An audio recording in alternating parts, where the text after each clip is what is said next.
April 4th, 1968, April 4th, 2018, 50 years later, the assassination, the murder of Dr. Martin Luther King Jr. in Memphis, it set off a whole series of reflections, commemorations, hand-wringing, thinking about what Dr. King represented. As we fast forward in the time from that fateful day in Memphis to now, many things and many questions have been raised about Dr. King, and not only his legacy, but why Dr. King was killed. Gray overcast day here in Memphis as thousands of the city's Negroes gather to march in the interrupted sanitation men's demonstration. Leading the procession, the widow of the late Dr. Martin Luther King and her 3 children. Local police have devised the tightest security measures ever imposed on the city.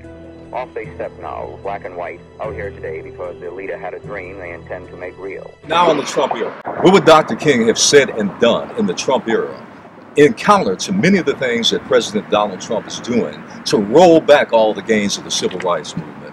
Again, wealth inequality, poverty, war, all the things that Dr. King opposed and the civil rights leaders opposed, we see revisited again in the not only 60s, 70s, 80s, 90s, but 50 years later in 2018.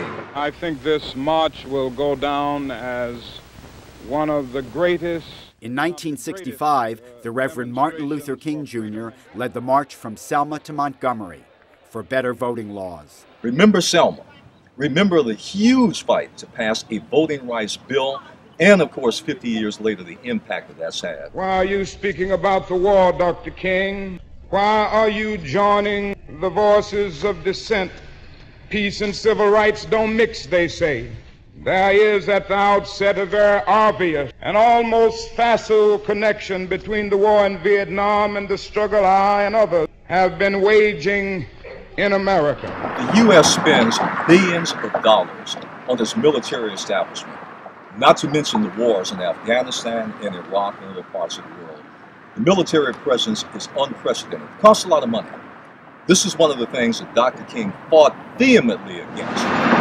Spending tens of billions of taxpayer dollars, American taxpayer dollars, on a wasted, loaded military establishment. That was money that could be utilized to meet human needs in the inner cities and beyond: housing, education, health services, and of course all the things that are attendant to human needs, a squandering of financial and human capital and resources. This is one of the trademarks of Dr. King and the things that he fought against, protested against. 50 years later, I also explored too the commercialization of Dr. King. We've seen an unprecedented explosion in terms of commercializing, capitalizing for money and enriching on Dr. King's name. You now have department stores, you now have retailers, you now have every kind of merchandise around, profiteering, making money, lots of money off of Dr. King. Soul generated by love. What's interesting, these are some of the same entities in Dr. King's life that fought him tooth and nail, did not support anything that he did, anything he represented, and certainly any of his struggles and the movement that Dr. King was the architect of and the spiritual and practical leader of.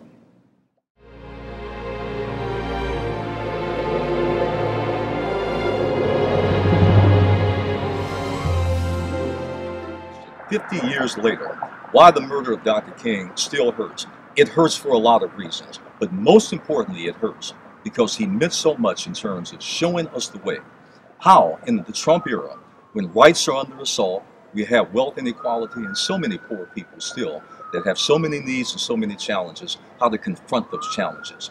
That's why the murder of Dr. King still hurts."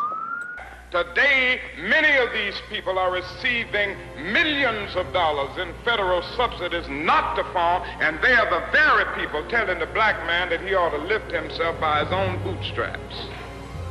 And this is what we are faced with, and this is the reality. Now, when we come to Washington in this campaign, we are coming to get our check.